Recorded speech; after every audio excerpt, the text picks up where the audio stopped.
ಅಯ್ಯೋ, ಇನ್ನಾಗಲ್ಲಪ್ಪ. ವಯಸ್ಸು 35 ಆಯಿತು. ನಮ್ಮ ಈ ಪೀಳಿಗೆಯವ್ರಿಗಂತೂ ಯಾವಾಗ ಏನು ಕಾಯಿಲೆ ಅಂತ ಹೇಳೋಕೆ ಬರಲ್ಲ. ಎಲ್ಲ ಒಂದ್ರ ಹಿಂದೆ ಇನ್ನೊಂದು ಸಾಲಾಗಿ ನಿಂತಿರುತ್ತವೆ. ಆರೋಗ್ಯದ ಕಡೆಗಂತೂ ಈ ಕೆಲಸಗಳ ಮಧ್ಯೆ ಗಮನನೇ ಕೊಡೋಕ್ಕಾಗ್ತಾ ಇಲ್ಲ. ಈ ಕೆಲಸ ಅಂತ ಇಟ್ಕೊಂಡು ನನ್ಗೆ ಯಾವಾಗ ಇನ್ನು ಬೇಜಾರಾಗೋಗ್ತಿದೆ. ಅಜ್ಜಿ ನೋಡಿದ್ರೆ ಒಮ್ಮೊಮ್ಮೆ ಅಸೂಯೆನೇ ಅನಿಸ್ಬಿಡತ್ತೆ. 90 ಇಳೆ ಪ್ರಾಯದಲ್ಲೂ ಅದೇನು ಪುಟಿಯೋ ಚೈತನ್ಯ, ಅದೆಷ್ಟು ಚೆನ್ನಾಗಿ ಕೆಲಸ ಮಾಡ್ಕೊಂಡು ಹೋಗ್ತಾ ಇದ್ದಾರೆ. ನನಗೋ ಒಂದು ಕೆಲಸ ಮಾಡಿ ಇನ್ನೊಂದು ಮುಗಿಸೋಷ್ಟೊತ್ತಿಗೆ ಬೆನ್ನೋ ಶುರುವಾಗ್ಬಿಟ್ಟಿರತ್ತೆ. ಇಷ್ಟು ಮನೆ ಹತ್ರಕ್ಕಿದೆ ಯೋಗ ತರಗತಿ, ಹೋಗೋಣ ಅಂದರೆ ಅದು ಯಾಕೋ ಮನಸ್ಸೇ ಬರಲ್ಲ. ಹಾಳಾದ್ದು ಉದಾಸೀನ. ಇರಲಿ, ಇವತ್ತು ಹೋಗಿ ಸೇರೇ ಬಿಡೋದು. 6-3 ಆಗಲಿ 3-6 ಆಗಲಿ, ಇವತ್ತಂತೂ ಈ ನಿರ್ಧಾರನ ಇನ್ನು ಮುಂದೆ ಹಾಕೋದೇ ಬೇಡ. ಈಗಲೇ ಹೊರಟ್ಬಿಡ್ತೀನಿ. ಮನೆಗೆ ಬೀಗ ಹಾಕ್ಕೊಂಡು ಹೊರಟ್ಬಿಡೋಣ, ಲೇಟ್ ಆಗ್ತಾ ಇದೆ. ಏನಿದು ಇಷ್ಟು ಜನಸಂದಣಿ, ಇಷ್ಟು ವಾಹನ ದಟ್ಟಣೆ, ಸಾಕಪ್ಪ ಸಾಕು. ಆಚೆ ಬರೋಕೆ ಬೇಜಾರು ಅನ್ನಿಸ್ಬಿಟ್ಟಿದೆ. ಒಂದಲ್ಲ ಒಂದು ಸಮಸ್ಯೆ, ಮನೆಯಲ್ಲೊಂದಷ್ಟು ಸಮಸ್ಯೆಗಳು, ಹೊರಗಡೆ ಇಷ್ಟು ಸಮಸ್ಯೆಗಳು. ರಾಮ, ಬದುಕೇ ದುರ್ಬರ ಅಂತ ಅನ್ಸಕ್ಕೆ ಶುರುವಾಗ್ಬಿಟ್ಟಿದ್ಯಪ್ಪ. ಅಯ್ಯೋ, ಆ ಮಗುನ ಆ ಥರ ಬಿಟ್ಟಿದಾರಲ್ಲ, ಇಷ್ಟು ವಾಹನಗಳ ಮಧ್ಯೆ ರಸ್ತೆಗೆ ಬರಕ್ಕೆ ಹೋಗ್ತಾ ಇದೆ. ಅಯ್ಯೋ, ಎಲ್ಲಿ ಕೂತ್ಕೊಂಡಿದ್ದಾಳೋ ಈ ಮಹಾತಾಯಿ, ಆ ಮಗುನ ಹಂಗೆ ಬಿಟ್ಟಿದ್ದಾಳಲ್ಲ. ಅಯ್ಯೋ, ಸತ್ಯ ಅಂತೂ ಬಂದು ಕರ್ಕೊಂಡ್ಲಲ್ಲ. ಉಸಿರೇ ನಿಂತಂಗಾಗ್ಬಿಟ್ಟಿತ್ತು ನನಗಂತೂ. ಒಂದು ಕ್ಷಣಕ್ಕಾದರೂ ಮಾನವನ ಯಾವತ್ತಾದರೂ ನಾನು ಈ ರೀತಿ ಬಿಟ್ಟಿದ್ದೀನ?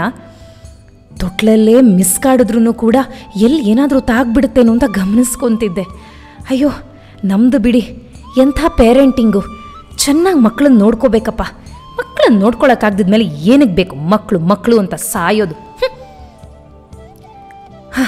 ಮೊದಲು ನನ್ನ ಕ್ಲಾಸ್ದ ಅಡ್ಮಿಷನ್ ಮುಗಿಸ್ಕೊಂಡು ಬರ್ತೀನಿ.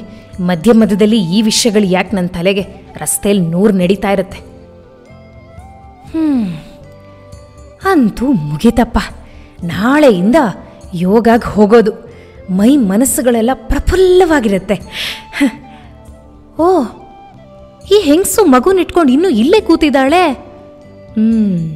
ಹೂ ಮಾರೋ ಕೆಲಸನಾ? ಅದೇ ಇಂಥ ಕೆಲಸದವ್ರಿಗೆಲ್ಲ ಈ ಥರ ಮಕ್ಕಳುಗಳು ಯಾಕೆ ಬೇಕೋ? ನೋಡ್ಕೊಳಕ್ಕೆ ಯೋಗ್ಯತೆ ಇರಲ್ಲ, ಏನಿಲ್ಲ. ಇವ್ರಿಗೆ ಇಷ್ಟೊಂದು ಮಕ್ಕಳು ಬೇರೆ. ಅಲ್ಲಿ ನೋಡು, ಏನು ಮಾಡ್ಕೊಂಡು ಕೂತಿದೆ ಈ ಮಗು. ಈ ಸಂಜೆ ಹೊತ್ತಲ್ಲಿ ಒಂದು ಬಟ್ಟೆನೂ ಬದಲಾಯಿಸಿಲ್ಲ, ಗಬ್ಬಾಗಿ ಕಾಣಿಸ್ತಿದೆ. ಹೋಗ್ಲಿ, ಹತ್ರ ಹೋಗಿ ಗಮನಿಸೋಣ ಅದು ಹೇಗೆ ಮಗುನ ಹಾಕೋತಾಳೆ ಅಂತ. ನನಗಂತೂ ಮಾನವನ ಹಾಕೊಳ್ಳುವಾಗ ಎಷ್ಟು ಕಷ್ಟ ಆಗ್ತಾ ಇತ್ತು. ಕೆಲಸ ಮಾಡುವಾಗಂತೂ ಒಬ್ರು ಕೇರ್ ಟೇಕರ್ ಇರಲೇಬೇಕಪ್ಪ. ಹಾಕ್ಕೊಂಡಿದ್ದೆ ಕೇರ್ ಟೇಕರ್ನ. ಅವಳು 4 ದಿನಕ್ಕೊಂದು ರಾಗ ಹೇಳಿ ಹೋಗ್ತಾ ಇದ್ಲು. ಇರಲಿ, ಇವಳೇನು ಮಾಡ್ತಾಳೆ ನೋಡೋಣ. ಎಷ್ಟಾದರೂ ಲೋ ಪ್ರೊಫೈಲ್ ಜಾಬ್, ಹೇಗೆ ಮ್ಯಾನೇಜ್ ಮಾಡ್ತಾಳೋ ನೋಡೋಣ. ಛೆ, ಆ ಮಗುವಿನ ಬಟ್ಟೆ ನೋಡೋಕ್ಕೇನೋ ಶುದ್ಧವಾಗಿ ಕಾಣುತ್ತೆ, ಆದರೆ ಬಣ್ಣನೇ ಚೆನ್ನಾಗಿಲ್ಲ, ಮಾಸ್ ಹೋಗಿರೋ ಬಟ್ಟೆ. ಅದೇ ನನ್ನ ಮಾನವಗಾದರೆ 4 ಗಂಟೆಗೊಂದ್ಸಲ ಆದರೂ ನಾನು ಬಟ್ಟೆ ಚೇಂಜ್ ಮಾಡ್ತಾನೇ ಇರಬೇಕು. ಇಲ್ಲ ಅಂದರೆ ಏನು ಚೆನ್ನಾಗಿರುತ್ತೆ. ಮಕ್ಕಳು ಫ್ರೆಶ್ ಆಗಿ ಮುದ್ದಾಗಿ ಕಾಣಿಸ್ಬೇಕು, ಕಲರ್ ಬಟ್ಟೆ ಹಾಕೋಬೇಕು ಅಂಥದ್ರಲ್ಲಿ ಏನಿದು ಮಾಸ್ ಹೋಗಿರೋ ಬಟ್ಟೆ ತೊಗೊಳಕ್ಕೂ ಯೋಗ್ಯತೆ ಇರಲ್ಲ ಇವ್ರಿಗೆ. ಶುದ್ಧತೆ ಮುಖ್ಯ, ಅದು ಸರಿನೇ. ಆದರೂ ಏನಪ್ಪ, ಈ ಮಗು ಎಲ್ಲ ಆಟ ಆಡ್ತಾ ಇದೆ. ಅಯ್ಯೋ, ಆ ಖಾಲಿ ಸೈಟ್ ಮಧ್ಯೆ ಹೋಗಿ ಆಡ್ತಾ ಇದೆ. ಯಾವುದಾದ್ರೂ ಗಿಡದ ಪೊದೆಯಿಂದ ಏನಾದರೂ ಹಾವಿಗೆ ಬಂದ್ಬಿಟ್ರೆ ಏನು ಮಾಡೋದು? ನಾನು ಯಾವತ್ತಾದರೂ ಮಾನವನ ಈ ಥರ ಬಿಟ್ಟಿದ್ದೀನ? ಸಾಧ್ಯವೇ ಇಲ್ಲ. ನಾನು ಯಾವಾಗಲೂ ಒಳ್ಳೆ ಪ್ಲೇ ಏರಿಯಾಗೆ ಕರ್ಕೊಂಡು ಹೋಗ್ಬಿಟ್ಟು ಚೆನ್ನಾಗಿ ಆಟ ಆಡಿಸ್ತಾ ಇದ್ದೆ. ಗಂಟೆಗೆ 350 ಆದ್ರೇನು 500 ಆದ್ರೇನು. ನಮ್ಮ ಮಗು ಕ್ಲೀನಾಗಿ ನೀಟಾಗಿ ಕಲರ್ ಜಾಗಗಳಲ್ಲಿ ಆಟ ಆಡಬೇಕು. ಈ ಖಾಲಿ ಸೈಟ್ ಮಧ್ಯೆ ಅದೇನಕ್ಕೆ ಮಗು ಬಿಟ್ಟಿದ್ದಾಳೋ ಏನೋ. ಈ ಮಗು ಏನು ಮಾಡ್ತಾ ಇದೆ? ಮಣ್ಣಿನ ಗುಡ್ಡೆ ಏನೋ ಚೆನ್ನಾಗೇ ಮಾಡಿದೆ. ನಮ್ಮ ಮಗುಗಾದರೆ ತುಂಬ ಒಳ್ಳೆ motor skills, cognitive skills, emotional skills, social skills, ಎಲ್ಲ ಸ್ಕಿಲ್ಸು ಬಂದ್ಬಿಟ್ಟಿರೋದು. ಈ ಮಗುಗೆ ಪಾಪ, ಈ ತಾಯಿಗೆ ಏನೂ ಅರ್ಥ ಆಗಲ್ಲ, ಇನ್ನು ಈ ಮಗುಗೇನು ಅರ್ಥ ಆಗಬೇಕು?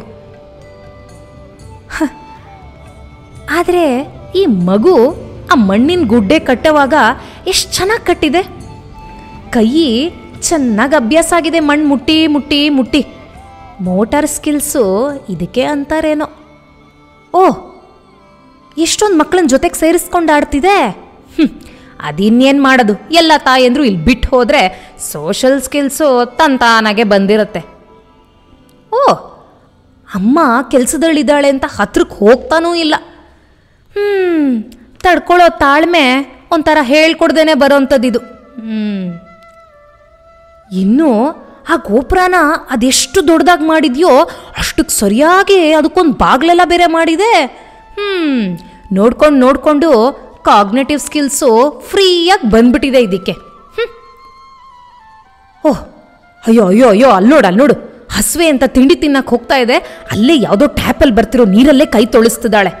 ನಾನಾಗಿದ್ರೆ ಮಾನವ್ಗೆ ಸೊಫಿಸ್ಟಿಕೇಟೆಡ್ ಆಗಿ ಯಾವುದಾದ್ರೂ ಸ್ಯಾನಿಟೈಸರ್ ಹಾಕಿಸಿ ಕೈ ತೊಳಿಸಿ ನೀಟಾಗಿ ಅದಕ್ಕೆ ಬಿಪ್ ಕೊಟ್ಟು ಅದಾದ್ಮೇಲೆ ಒಂದು ಟೇಬಲ್ ಮ್ಯಾಟ್ ಹಾಸಿ ಕೂಡಿಸಿ ಎಷ್ಟು ಚೆನ್ನಾಗಿ ತಿನ್ನಿಸ್ತಾ ಇದ್ದೆ. ಇವಳು ನೋಡು, ಅಲ್ಲೇ ಎಲ್ಲೋ ಕಡಿಮೆ ಮಣ್ಣಿರೋ ಜಾಗದಲ್ಲಿ ಕೂಡಿಸ್ಬಿಟ್ಟು ಕೈಗೇನೋ ಇಡ್ತಾ ಇದ್ದಾಳೆ. ಅದೇನು ತಿನ್ನುತ್ತೋ, ಅದೇನು ನ್ಯೂಟ್ರಿಷನ್ ಬರುತ್ತೋ, ಅದೇನು ಶುದ್ಧತೆನೋ ಅರ್ಥವೇ ಆಗಲ್ಲ. ಅಜ್ಜಿ ಯಾವಾಗಲೂ ಹೇಳ್ತಿರ್ತಾರಲ್ಲ, ಕೈಯಿಂದ ತಿನ್ಸು ಅಂತ. ನಾನು ಸ್ಪೂನ್ ಇಲ್ಲದೆ ತಿನ್ಸೋದೇ ಇಲ್ಲ. ಇದು ನೋಡು, ಕೈಯಲ್ಲೇ ಮುಗ್ತಾ ಇದೆ. ಆದರೆ ಕೈ ಬೆರಳನ್ನೆಲ್ಲ ಎಷ್ಟು ಚೆನ್ನಾಗಿ ನೆಕ್ಕೊಂಡು ತಿಂತಾ ಇದೆ. ಅಪ್ಪಪ್ಪ, ಒಂಚೂರು ಆಚೆಗೂ ಬೀಳಿಸ್ತಾ ಇಲ್ಲ. ನಾನು ಮಾನವ್ಗೆ ತುಂಬ ಟೈಮ್ ತೊಗೊಂಡೆ ಈ ಥರ ಎಲ್ಲ ಕಲಿಸೋದಕ್ಕೆ. ಬಟ್ ಎನಿವೆ, ನಾನು ತುಂಬ ಸೊಫಿಸ್ಟಿಕೇಟೆಡ್ ಆಗಿ ಮಾಡ್ತಾ ಇದ್ದೆ. ಇವಳಿಗೇನೋ ಎದ್ನೋ ಬಿದ್ನೋ ಅಂತ ಹೆಂಗಾಗುತ್ತೋ ಹಂಗೆ ಮಾಡ್ತಾ ಇದ್ದಾಳೆ. ಕೇಳಿ ನೋಡೋಣ ಹತ್ತಿರ ಹೋಗಿ, ಏನು ಶಾಲೆ ಕಳಿಸ್ತಾ ಇದ್ದಾಳೋ ಏನೋ ಅಂತ. ಏನಮ್ಮ, ಎಷ್ಟು ಹೂವು ರೇಟು? ಓ, ಒಂದು ಮೊಳಕ್ಕೆ 10 ರೂಪಾಯಿನಾ? ಸ್ವಲ್ಪ ಜಾಸ್ತಿನೇ ಇಡು, ಪರವಾಗಿಲ್ಲ. ಅದೇನು ದುಡ್ಡು ಅಂತ ಸಂಪಾದನೆ ಮಾಡ್ತೀಯ? ನಾಳೆ ಆ ಮಗುನ ಒಂದು ಒಳ್ಳೆ ಕಡೆ ಸೇರ್ಸೋದು ಬೇಡವಾ? ಶಾಲೆಗೆಲೆಗೆ ಹೋಗುತ್ತಾ? ಹೋಗುತ್ತೆ ಅಮ್ಮ. ಇಲ್ಲೇ ಗೌರ್ಮೆಂಟ್ ಸ್ಕೂಲ್ ಹತ್ರ ಹಾಕಿದ್ದೀನಿ. ಗೌರ್ಮೆಂಟ್ ಸ್ಕೂಲಾ? ಸರಿ ಬಿಡು. ಏನೋ ನಿಮ್ಗಳಿಗೆಲ್ಲ ಇಷ್ಟಿಷ್ಟು ಮಕ್ಳುಗಳು ಯಾಕೋ, ಅದು ಹೇಗೆ ನೋಡ್ಕೋತೀರೋ ಏನೋ. ಮಕ್ಕಳಿಗೇನಮ್ಮ, ಜೊತೆಗೆ ಬೆಳೀತಾ ಇದ್ದಾವೆ. ನಮಗೆ ಸಾಧ್ಯ ಆಗಿರೋಷ್ಟ್ರ ಮಟ್ಟಿಗೆ ನಾವು ಬೆಳೆಸ್ತಾ ಇದ್ದೀವಿ. ಇಲ್ಲೇ ನೋಡಿ, ಈ ಸಹಜವಾದ ಪರಿಸರ ಮಕ್ಕಳಿಗೆ ಎಲ್ಲ ಥರನೂ ಸಹಾಯ ಮಾಡ್ತಾ ಇದೆ. ಏನಮ್ಮ ಅದು ಅಂಥ ಸಹಾಯ ಮಾಡ್ತಾ ಇರೋದು? ನೀವು ಕೇಳ್ತಿದ್ದೀರಾ ಅಂತ ನಾನು ಹೇಳ್ತಿದ್ದೀನಿ. ಮಗು ಮಣ್ಣಿನ ಗೋಡೆ ಕಟ್ಕೊಂಡು ಆಟ ಆಡ್ತಾ ಇತ್ತು. ಅದೇನೋ ಪ್ಲೇ ಏರಿಯಾಗೆ ಕರ್ಕೊಂಡು ಹೋಗಿ ಮೋಟಾರ್ ಸ್ಕಿಲ್ಸ್ ಅಂತಾರಲ್ಲ, ಅಂಥದ್ದೆಲ್ಲ ಮಕ್ಕಳಿಗೆ ಆ ದೊಡ್ಡ ದೊಡ್ಡ ಪದ ಹೇಳ್ದೇನೆ ತಿಳ್ಕೊಳ್ತಾ ಇದ್ದಾವೆ. ಅವನು ಆ ಮಣ್ಣಿನ ಗುಡ್ಡೆಗೆ ಮಾಡಿರೋ ಬಾಗಿಲು ನೋಡಿ, ಎಷ್ಟು ದೊಡ್ಡ ಮಣ್ಣಿನ ಗುಡ್ಡೆನೋ ಅದಕ್ಕೆ ಸಹಜವಾಗಿ ಅಷ್ಟೇ ದೊಡ್ಡ ಬಾಗಿಲು ಮಾಡಿದ್ದಾನೆ. ಎಷ್ಟು ಉದ್ದಕ್ಕೆ ಕಲ್ಲಿನ ಹಾಸಬೇಕೋ ಅದನ್ನು ನೋಡೇ ಹಾಸಿದ್ದಾನೆ. ಇವೆಲ್ಲ ಅವನಿಗೆ ಹೇಗೆ ತಿಳಿತು ಅನ್ಕೊತೀರಾ? ನೋಡಿ ಅಂದಾಜಿಸ್ಕೊಂಡು ಅಲ್ಲಿಗೆ ತಕ್ಕನಾಗಿ ಮಾಡ್ಕೊತಾ ಇದ್ದಾನೆ. ಇದಕ್ಕೆ ಯಾವ ಕಾಗ್ನೇಟಿವ್ ಸ್ಕಿಲ್ಸ್ ಟ್ರೈನಿಂಗು ಬೇಡ ಅಲ್ವಾ? ಓಹೋ, ನಿನಗೆ ಈ ಶಬ್ದಗಳೆಲ್ಲ ಬೇರೆ ಗೊತ್ತಿದೆಯಾ? ಅಕ್ಕ, ನಂದು BBM ಆಗಿದೆ.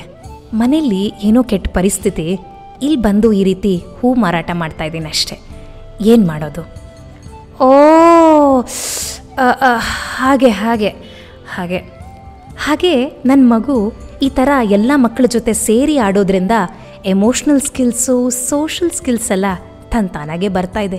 ಏನು ಮಾಡಲಿ, ನಮಗೆ ದೊಡ್ಡ ದೊಡ್ಡ ಜಾಗಕ್ಕೆ ಕರ್ಕೊಂಡು ಹೋಗಿ ಅದನ್ನು ಕಲಿಸೋಕಂತಲೇ ಅಫೋರ್ಡ್ ಮಾಡೋಷ್ಟು ದುಡ್ಡಿಲ್ಲ. ಅಫೋರ್ಡ್? ಹಾಂ, ಓಕೆ.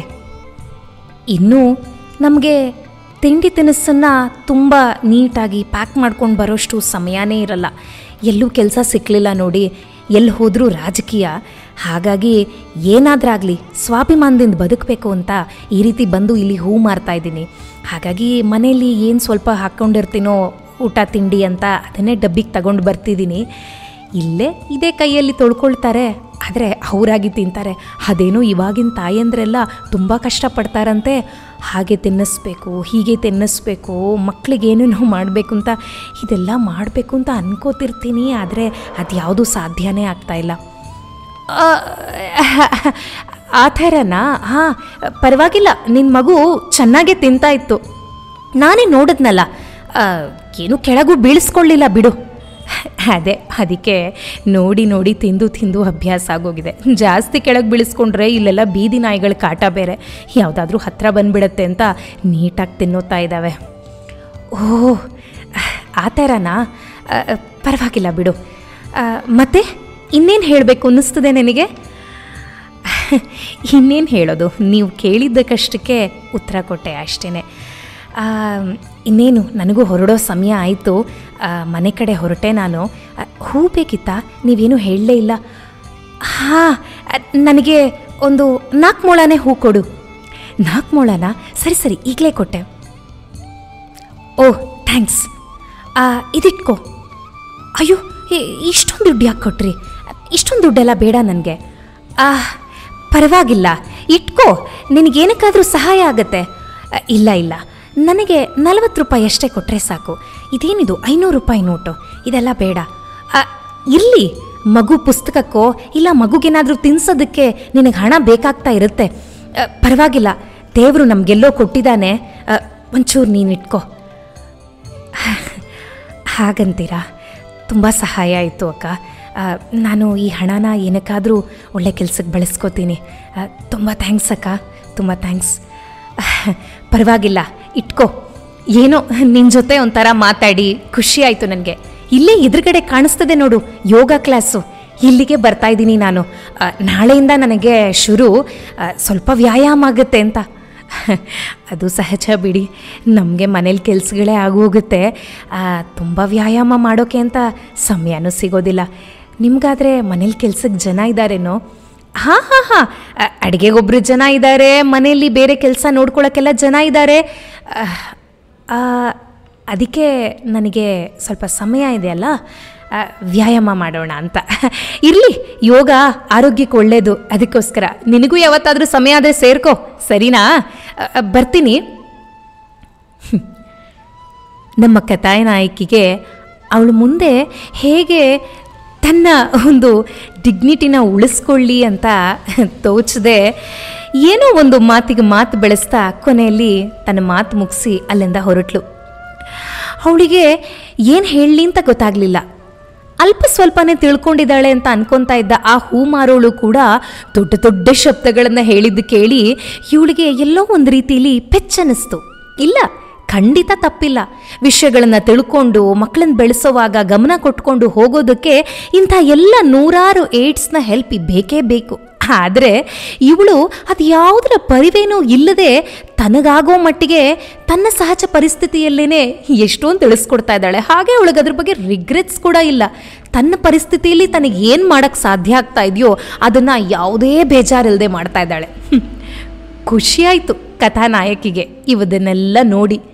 ಎಲ್ಲೋ ಒಂದು ಕಡೆ ತನಗೆ ಇಷ್ಟು ಮಟ್ಟಿಗಿನ ಬದುಕಿನ ಪಾಠ ಕಲಿಸೋಕೆ ಇದು ಒಂದು ಸನ್ನಿವೇಶ ಬೇಕಾಯ್ತಾ, ಇಷ್ಟು ಮಟ್ಟಿಗೆ ಇಷ್ಟು ದೊಡ್ಡ ವಿಚಾರಗಳು ತನಗೆ ಹೊಳಿದೇ ಹೋಯ್ತಾ ಅಂತ ಅನ್ಕೊತಾ ಇದ್ಲು. ಆದರೆ ಪ್ರಕೃತಿ ಬದುಕೆ ಹಾಗೆ ಅಲ್ವಾ, ಎಲ್ಲೋ ಒಂದು ಸಣ್ಣ ತಿರುವು, ಒಂದು ಸಣ್ಣ ಅನಿಸಿಕೆ ಸಾಕು ಮನಸ್ಸನ್ನು ನಾವು ಬದುಕೋ ರೀತಿನೇ ಬದಲಾಯಿಸ್ಬಿಡತ್ತೆ. ಮನೆಗೆ ಬಂದು ಗೇಟ್ ಬಾಗಿಲು ತೆಗೆಯೋಷ್ಟೊತ್ತಿಗೆ ಅಮ್ಮ ಇಲ್ಲದೆ ಇರೋದು ನೋಡಿ ಮಾನವ್ ಅದಾಗಲೇ ಮನೆ ಮುಂದೆ ಇದ್ದ ಪುಟ್ಟ ಗಾರ್ಡನ್ನಲ್ಲಿ ಮಣ್ಣಿನ ನಡುವೆ ಆಟ ಆಡೋಕ್ಕೆ ಶುರು ಮಾಡಿಬಿಟ್ಟಿದ್ದ. ಮುಂಚೆ ಆಗಿದ್ರೆ ಇವಳು ತುಂಬ ಕಿರಿಚ್ಬಿಟ್ಟಿರ್ತಿದ್ಲು, ಮಾನವ್ ಬಟ್ಟೆ ಗಲೀಜಾಗ್ತಾ ಇದೆ ನೋಡ್ಕೋಬಾರ್ದಾ ಅಂತ. ಆದರೆ ಇವತ್ತು ಅದು ಯಾಕೋ ಸಹಜವಾಗಿ ಮಕ್ಕಳು ಆಡ್ತಾ ಇದ್ದಾವ, ಆಡ್ಲಿ ಬಿಡು ಅಂತ ಬಿಟ್ಟೇ ಬಿಟ್ಟಿದ್ಲು. ಅಮ್ಮನ ನೋಡ್ತಿದ್ದಂಗೆ ಭಯವಾಗಿ ಓಡಕ್ಕೆ ಶುರು ಮಾಡಿದ್ದ ಅಲ್ಲಿ ಟ್ಯಾಪ್ ಹತ್ರ ಕೈ ನೀರು ತೊಳ್ಕೊಳ್ಳೋದಕ್ಕೆ ಅಂತ. ಆದರೆ ಅಮ್ಮನ ಮುಖ ಏನೋ ಒಂದು ರೀತಿ ಕೋಪದ ಭಾವನೆ ಇಲ್ಲದೆ ಇರೋದು ನೋಡಿ ಮಾನವ್ಗೆ ಅದೇನೋ ಖುಷಿ. ಅಮ್ಮ, I was just about to wash my hands no. ಇರಲಿ ಮಾನವ್, ಮಣ್ಣಲ್ಲಿ ಆಡಿದ ಮುಗಿಸಿದ ಮೇಲೆ ಕೈ ತೊಳ್ಕೊಂಡು ಒಳಗಡೆ ಬಾ, ನಿನಗೆ ದೋಸೆ ಮಾಡಿಕೊಡ್ತೀನಿ. ಓಕೆ ಮಾಮ್, ಸರಿ, ನಾನು ಆಟ ಆಡ್ಕೊಂಡೆ ಒಳಗೆ ಬರ್ತೀನಿ ಹಾಗಿದ್ರೆ. ಶ್ಯೂರ್ ಮಾನವ್. ಒಳಗೆ ಹೋಗೋಕೆ ಮುಂಚೆ ಒಂದು ಸಲ ಮನೆ ಅಂಗಳದಲ್ಲಿದ್ದ ಮಾವಿನ ಮರದಲ್ಲಿದ್ದ ಗೂಡು ಕಡೆ ನೋಡಿದ್ಲು. ಹಕ್ಕಿಗಳೆಲ್ಲ ತಮ್ಮ ಮರಿಗಳಿಗೆ ಅಂತ ಅದು ಎಲ್ಲಿಂದೋ ಆಹಾರ ತಂದು ಕೀಟಗಳನ್ನು ಬಾಯಿಗೆ ಹಾಕ್ತಾ ಇತ್ತು. ಅದನ್ನು ತಿಂದ ಮೇಲೆ ಆ ಹಕ್ಕಿ, ಪುಟ್ಟ ಮರಿ ಹಕ್ಕಿಗಳಂತೂ ತಮ್ಮ ಕೈರೆಕ್ಕೆ ಬಡ್ಕೊಂಡು ಮೇಲೆ ಹಾರೋಕ್ಕೆ ಪ್ರಯತ್ನ ಪಡ್ತಿದ್ವು. ಒಂದು ಇನ್ನೇನು ಬಿದ್ದೇ ಬಿಡ್ತು ಅಂತ ಅನ್ನಿಸ್ತು. ಆದರೆ ಬೀಳೋ ಅಷ್ಟೊತ್ತಿಗೆ ಅಮ್ಮ ಏನು ಹಿಡಿಯಕ್ಕೆ ಹೋಗಲಿಲ್ಲ, ಅದು ಏನು ನೆಲದ ಮೇಲೆ ಬೀಳಲಿಲ್ಲ. ಸಹಜವಾಗಿ ರೆಕ್ಕೆಗೆ ಶಕ್ತಿ ಬರ್ತಾ ಬರ್ತಾ ಸ್ವಲ್ಪನೇ ಮೇಲೆ ಹಾರ್ತಾ ಇತ್ತು. ಇದನ್ನು ನೋಡಿ ಅನ್ನಿಸ್ತು, ಆ ಪ್ರಕೃತಿ, ಆ ಯೋಗ ಕ್ಲಾಸ್ ಮುಂದಿನ ಹೂ ಮಾರೋಳು ಎಲ್ಲ ಇವಳಿಗೆ ಅದು ಯಾವುದೋ ಬದುಕಿನ ಸಹಜತೆಗಳ ಬಗ್ಗೆ ಪಾಠ ಮಾಡ್ದಂಗೆ ಅನ್ನಿಸ್ತಿತ್ತು. ಆಗಲಿ, ನಾಳೆಯಿಂದ ಇವಳು ಯೋಗ ಕ್ಲಾಸ್ಗೆ ಹೋಗಬೇಕು ಅಂತ ಮನಸ್ಸು ಗಟ್ಟಿ ಮಾಡ್ಕೊಂಡಿದ್ದಾಳೆ. ಇವಳಿಗೆ ಒಂದು ಆಲ್ ದಿ ಬೆಸ್ಟ್ ಹೇಳೋಣವಾ?